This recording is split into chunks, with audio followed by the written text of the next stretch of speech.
देशात शेतीसाठी खतांचा वापर गेल्या मागील 40 वर्षात 5 पट वाढल्याची आकडेवारी समोर आली आहे। यामुळे रासायनिक खतांवर पिकवलेल्या धान्याचे लोकांच्या आरोग्यावर आता विपरीत परिणाम होऊ लागलेत। दुसरीकडे खतांच्या बेसुमार वापरानं जमिनीचा पोत सुद्धा बिघडलाय। पाहूयात या संदर्भातला हा सविस्तर रिपोर्ट।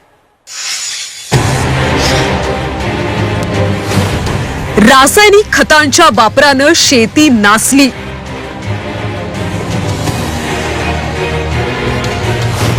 उत्पन्नाच्या हव्यासापोटी आरोग्याशी खेळ।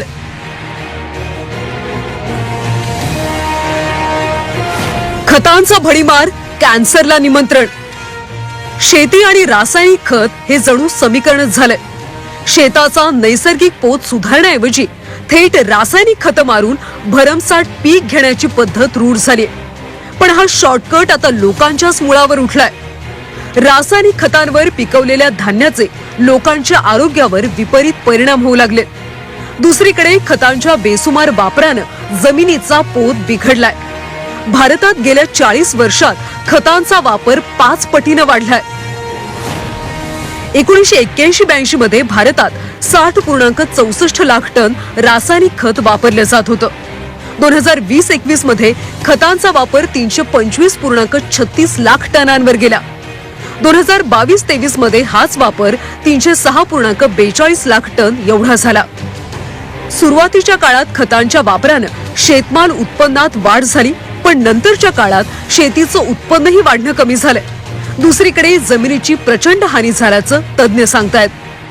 नत्रयुक्त खताचा जर वापर केला मात्र त्या ठिकाणी मात्र जमिनीचं पोत एवढं कमी झालं की जे कंट्रोल पेक्षा सुद्धा त्या प्लॉटमध्ये आम्हाला कमी उत्पादन मिळालं। म्हणून आमचं शेतकऱ्यांना एकच सांगणं आहे की रासायनिक खताचा माती परीक्षणाप्रमाणे जो काही रिझल्ट येईल त्याप्रमाणे रासायनिक खताचा संतुलित वापर करावा।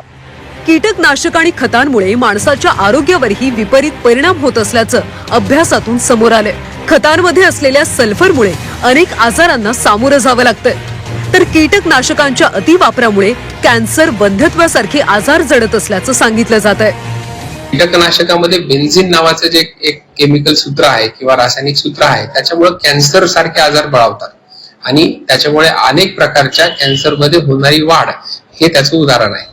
याच बरोबरीनं जे वंध्यत्व वाढलेलं आपल्याला दिसतं त्याचाही कुठेतरी परिणाम ह्या रासायनिक खतांमुळे आणि वाढत्या ह्या कीटकनाशकामुळे आपल्याला होताना दिसत आहे। सरकारी पातळीवर आता सेंद्रिय शेतीला प्रोत्साहन दिलं जाऊ लागलं। सेंद्रिय शेतीमुळे सुरुवातीला अपेक्षित उत्पादन मिळत नसलं तरी जे पिकतं ते विषमुक्त असतं। त्यामुळे रासायनिक खत मुक्त शेतीच्या मोहिमेला लोक चळवळीचं स्वरूप देण्याची मागणी होऊ लागली आहे। गजानन देशमुख, झी 24 तास, परभणी।